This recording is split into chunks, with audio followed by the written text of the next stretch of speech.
Get ready to be inspired as we welcome Steve, a dynamic force in business transformation and leadership innovation, to growth leaders by shot. With a background in corporate giants like Johnson& and Johnson, Steve's journey to reshaping SanMelix Laboratories, a smaller company, into a skincare powerhouse is nothing short of remarkable. Join us as we uncover his strategies for driving growth, navigating change, and inspiring innovation in this electrifying episode of Growth Leaders by Shot. Well, Steve, you are most welcome to join us. And Thank you, Peter. Thank you for having me. it's just great here. And I'm going to jump straight into, your background is a lot in supply chain. It's Correct. in larger corporation, may have run, different areas and industries within that, but transitioning really from these larger corporation to to startups. So how has that been? There is some difference, isn't there? There is definitely some difference. I was really fortunate when I was at Johnson & Johnson to have had a bunch of roles that were not the traditional standard roles. I got to work a lot on new technologies with a lot of external partners, doing things that the consumer side of J&J just, Peter, didn't know how to do, hadn't already done before. So that was really, I think, the foundation that made me very comfortable to make the jump to another business that basically is a startup business.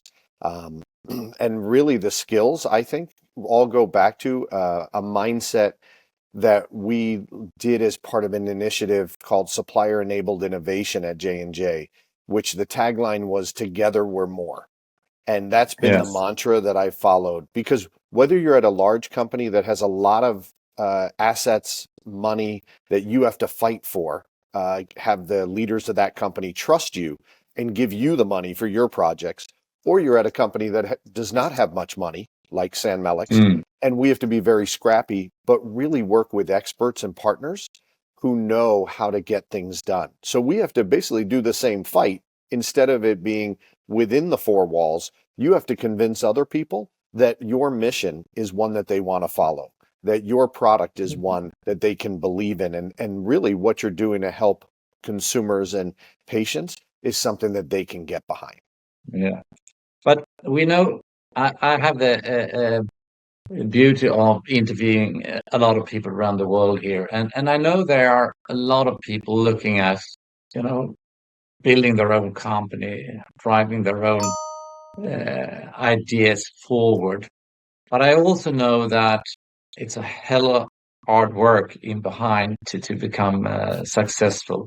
So how has that change been for you? If we should take a day as director of supply chain, and now you are at SanMelix, and what how Yeah. are the days different from A to Z? So number one is, as director of supply chain at a large company, you know your paycheck is coming regardless, right? And I'm going to be one piece of a much larger wheel of Johnson & Johnson. Here at SanMelix, there are only a few of us who are running the company. We have two co-founders, one who's the CFO, one who's our chief medical officer, myself as the CEO, and we have a head of marketing.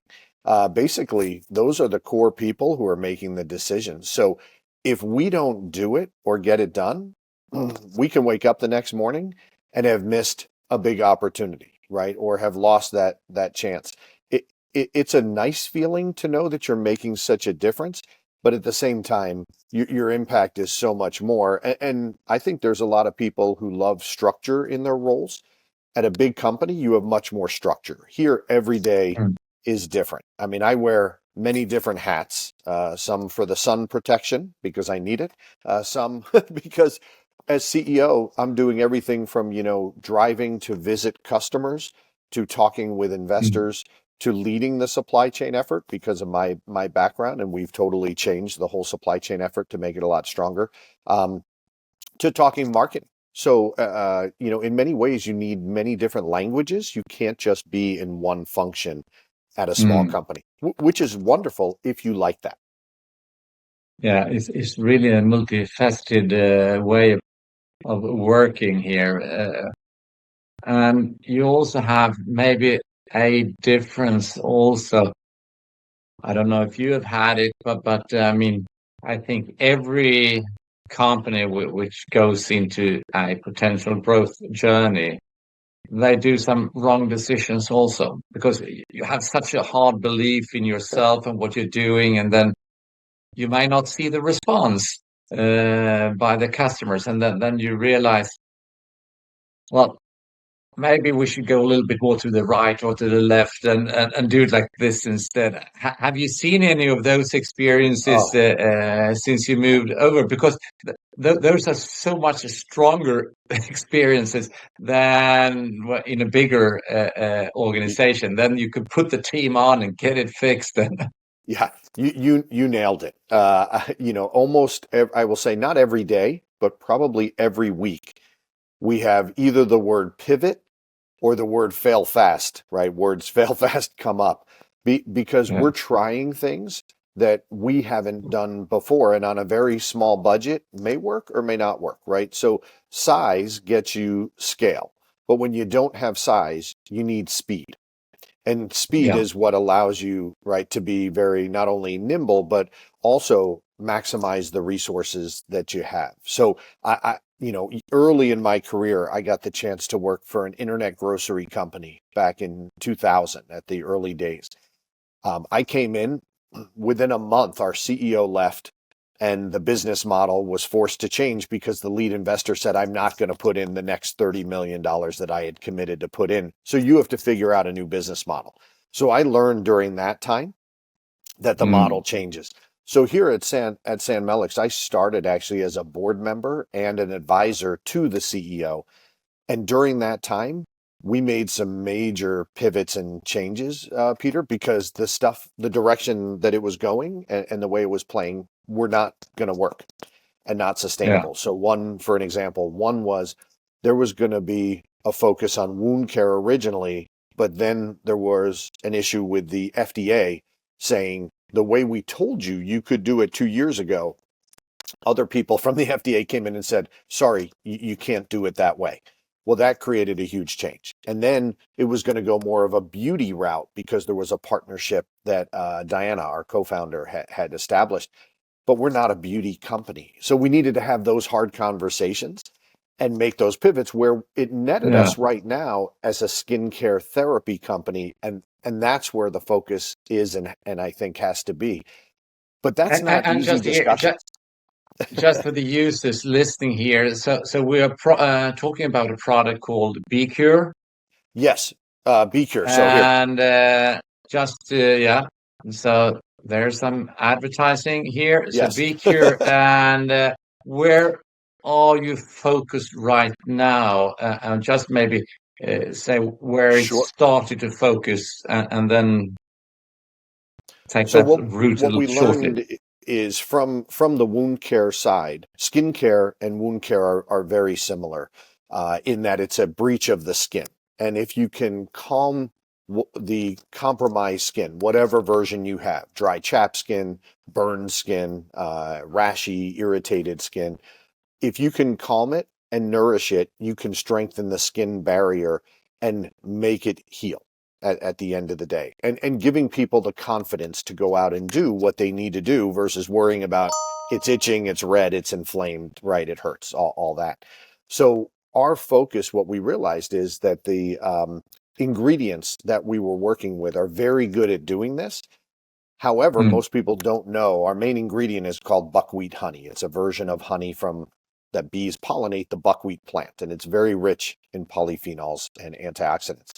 That is the core of who we are and what we do. So where you can then play from there is you can play in things like burns. You can play with people going through cancer and radiation treatment and help them to heal the burns that they have. Dry chapped skin, eczema, psoriasis symptoms you can do. So what we established was that foundation and say, where can we build out from there? Which means we can sell Mm. direct to consumers. We can sell to doctors, dermatologists, and others who do laser treatments, aesthetic treatments. We can do integrative oncologists and integrative medicine. That's how we built it and said, okay, that's really our bullseye. Now let's build out. Yeah. The one that's actually come up recently, which we'll see later this year, we're trying to get in, is the government, the VA hospital system in the US, which is the largest hospital system in the US, and the military, because they deal with a lot of skin issues and the product would work very well. So that's actually been, hopefully if I get to talk with you next year, we'll be able to say we're distributing there. Yeah. But establishing that as the core, I think then allows you to make the decisions for everything else that you do. Innovation, supply chain, investment, right? Where do you focus? It's quite interesting building a company. And then, of course, you have a background for a long time. But one of the really hardest things to do is to narrow your target group to a really, really tiny one and actually get that to bloom because you see all the potential Right. in all areas, and you may see complementary things. Okay, we have that, we do that, then we can actually move into that direction also, and then you start building your website, etc., etc. But when you scrutinize the companies who really succeed, it is very often laser focus. And then when they succeeded there, then they can add on. And Very but well the said. most companies, and I mean, we've done the same, is that we go broad and then we go more narrow, narrow, and then now it is just, and then you become master of that, and then you can move out of that. And I think, Is that similar to what it seems to be oh, similar very thinking similar. here? Very similar. And when I joined in summer of 2022, it was a lot of almost take any opportunity that you thought could be a direction because you want to be successful in something, right? But Mm, there wasn't the deeper, I'll say, analysis or thought that said, what will it take to be successful in this area? Because right, mm, most overnight sensations take 5 to 10 years to be an overnight sensation. And so, an example, we had as Beecure 7 different products. They were basically the mm, same product, but they were then relabeled, right, repackaged as 7 different areas going after many different parts of skincare. And so when I asked Diana, I said, well, has it helped build sales? And she said, no. I said, has it helped save money? She said, no, it's added complexity. I said, then why are we doing it? Right? Like, let's go back, and again, I'm not a genius. I've just lived through a lot of failure. And so, mm, when you can ask the question a different way and you are seeing it from that different lens, I think what it helps you do is say almost, what is our core? What is our focus? mm, Just as you said, where can we be really good? And most importantly, where are we different? Where can mm, we do it differently than the other players? And this skincare therapy and this one product has been the best way to do so far. And then we have a pipeline behind it, but we will not enter that pipeline until we are successful and get more funding, mm. right? And have a solid foundation. And it's interesting because these are, I mean, lessons learned, and Yes. more or less every company is going through it.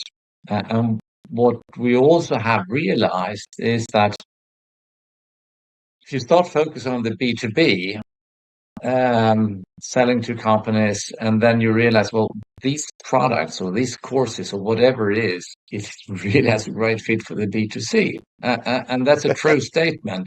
But what you don't realize, as soon as you move to the B2C, you have to quadruple your marketing budget, at least, or maybe 10 times, because there's so much noise.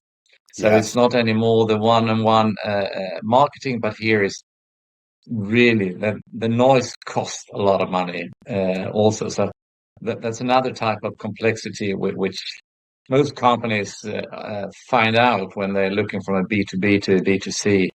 So, um, so back to that addressing. idea of working with experts. None of us were experts with Amazon, right, or selling on our own website. So we partnered with someone who has done a lot of work with Amazon, and what they actually taught us was the most efficient spend that you can do from an Amazon B2C perspective is not to advertise on Amazon, but actually advertise offline and bring people to Amazon knowing this is what they're looking for. Because Mm, as you said, the cost can skyrocket and you can use up your monthly budget very quickly and not get the results. So we actually netted. mm, We've tried some different things. Actually, the element that has been most successful is a coupon on Amazon, which I would highly recommend to people because it's a very efficient spend, but it attracts the consumer to see that there's a deal, right? yeah. Different than on our drawing traffic to our own website, to Beecure.com. But each one plays differently. I'd love to say there are great influencers that we can hire because there's so many out there to try to cut through the clutter. But most of the skincare or beauty influencers are young. Most are not talking Mm, about skin issues, right? They're talking about radiance and tone and hydration and things that we're not focused on. So what we've looked for are people who are basically doctors who can be an influencer, healthcare, mm, specialists. There's one out of Texas named Tiffany Suzanne who runs a blog, and we've partnered with her. She talks about diet and lifestyle and health. We're at an oncology spa in Princeton, New Jersey called Lana that is mhm, dealing with people going through cancer, but in an Ayurvedic natural ingredient, Indian Ayurveda, which is about longer life and good health. And that's where we think our sweet spot is to try to make the spend efficient because we'll run out of money otherwise, Peter, we ah, which we can't do. So, but it's a and, great, it's a great point. yeah. So when you look at marketing strategies, that's one really to find these. Uh, yeah, there are some kind of knowledge leaders in their space, which then also have tried out. Is there other way, as you see on the marketing strategies, or is it still the old hard way, knock the door? But, So I have lived in and around Princeton, New Jersey for many years, and there's a brand that became very successful that was founded there called Buy Drinks, BAI, and it was by someone who realized that the coffee bean, uh, the rest of the shell can be used for flavoring and to make drinks. And they wound up selling their business for, I believe it was about $1.8 billion in 2018, 2019. But they did it through grassroots, right? And mm, that's, I think, a lot of what we're doing is the goals have to be small to start and then build from there. An old boss of mine mm, told me you just need one success story and you build from that, right? So that's what we're trying to do. But a lot of it is going to events. We just sponsored an event at a nationally recognized cancer institute in Florida, and we were a sponsor there. In a few weeks, I'll be up in Connecticut at a camp that is a camp for women going through breast cancer, and we're going to be one of about five vendors who can talk about their that's products. interesting. Yeah. And so we're going to do that. The big hit for us is the government and the military. It'll be our first, call it retail establishment, Hmm. and that's where the volume can really multiply if we get in there, because then we become a player who can have access to millions of people at one time versus these small pockets that you're building from. Mm. Um, how far have you come when it comes to social media? Because you're talking also about um, getting the people talking about the products and get the word of mouth moving, and social media is very much of that. But that's also, I mean, it's a tough work, and clearly you need another generation many times to get in there because that you need to be born with it and get it Yeah. out and So we've hired someone who does our website and our online presence, who I had worked with years ago at J&J in marketing. But even he could not keep up with what the needs are. So we are on Facebook, we are on Instagram. We're not on TikTok. We made a conscious decision not to be on TikTok because we said for our product, TikTok Shop was not going to be a big draw. We're on LinkedIn as well. But even to keep up with the posts, because you need 2-3 posts a week to really get traction and break through the clutter, right? And build the network. So we're doing things to try to incent and say, look, if you will spread this to your network, right? Please share, please post, please tell people your experience with the product. That's how we're trying to do it. We actually just talked and approved a we'll implement it hopefully somewhere in the summertime, where we're saying, look, if you do this and spread the word, we will enter your name, right, in for basically a prize that will be some, Beecure swag and product, because you're already I call it an ambassador of the brand, right? How do you build that ambassadorship? I think that's the most efficient way. It may not be the fastest way, but it's the most efficient way to do so. Because as you said earlier, the cost to do this is in the, hundreds of thousands to millions, unless you hit a sweet spot early on and quickly, where right you can reach the group. And our group is just more spread. We're a niche group, so it's not mainstream, so it's a little harder. So if we come back to what we had previously, there are other people, they are really thinking if I should try out myself. So what are your advices to those guys and girls trying out? I mean, what is the best of moving from large to small, and maybe as you do, CEO or run your own, and what is the backside? I mean, just try to be open on it. No, Not happy to. everyone realizes it until it's too late, and That's right. some just live the dream. So, if you're the type of personality that needs structure, that needs certainty, I would say don't do it because you will have more headaches and more negative, issues to deal with than what you're going through at a big company. But if you're the type of person, it doesn't have to be your idea, and you don't have to be innovative. There was a great article I once read that said, you're not that innovative and it's okay, right? You don't need to be the genius behind it. You need to bring your skill set to a group of people who don't have that same skill set, right? So my unique part here was I actually found out about this company from someone sitting next to them on a plane ride. He was a board member of the company, and he started talking about buckwheat honey. And my last role at J&J, we used buckwheat honey at a company called Zarbee's that was a great company that J&J acquired. And that's what started it. And then I just asked the question and said, look, would the CEO want to talk? Because maybe I could help them, right? And I just like being a part of things that you can figure it out and get a solution. That's my mind. My mindset was never supply chain or finance or marketing or business development. I've done them all, but I never had that mindset. It was all, what does it take to run a business? And I want to be a part of that. And I think that's the key, is if you have that kind of mindset and you like solving problems, go for it. Go for it. You will never regret it, because there's no amount of money that you can value if you're in a role where you're not challenged, where you're not, viewed as I can keep developing.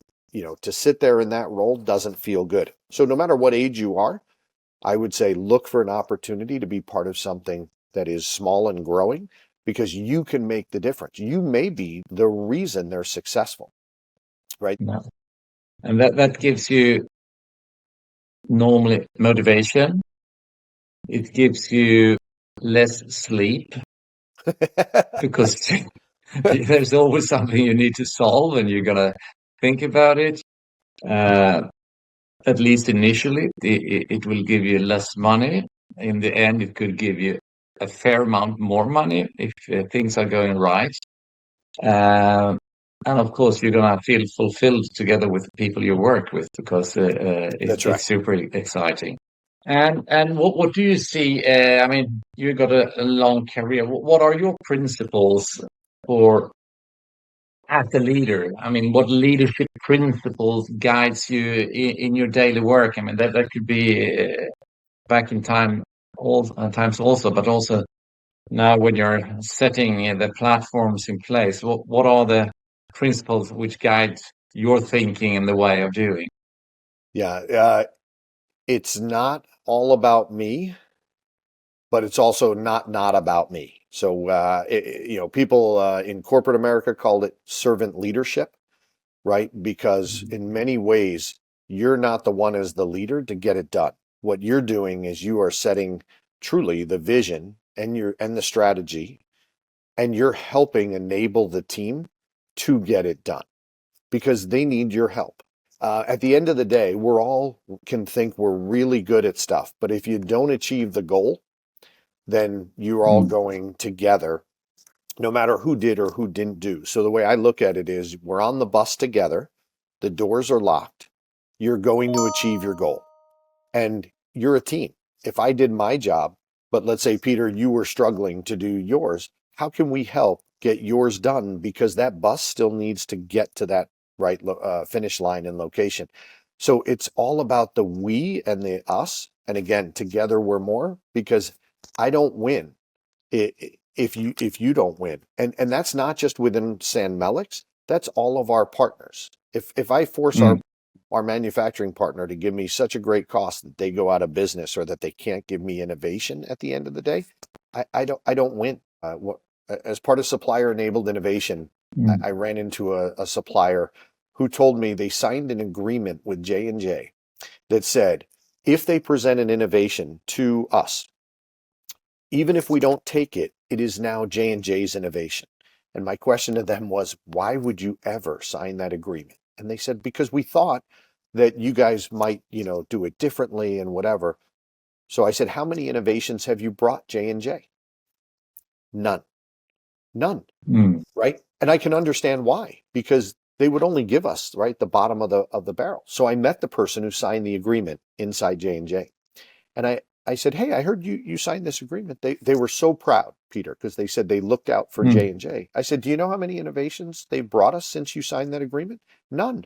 I said, that is an absolutely abysmal agreement that you Mm. protected, but we're never going to win. They're going to bring those innovations to Procter and Gamble, to Somewhere else. Unilever, somewhere else, right? That's what, as a leader, it makes you cringe when you hear those types of things. Mm. So that's always been my mindset working in this space is how do we together win because we're on the same side of the rope against truly our Mm. competition, right? Oh, that's great. So, Steve, it's just great listening to you. Your experiences from large to small, driving the servant leadership with SanMelix Laboratories, getting it out, a great product with the Beecure, which you bring to the market. And I just wish you all the greatest success moving forward here with all exciting opportunities you have moving forward. And I really want to thank you for today's and being part of the Growth Leaders podcast here. Thank you so Thank you, much, Peter. Steve. Thank you for having me. My pleasure. Thank you. Thanks. Have a great day.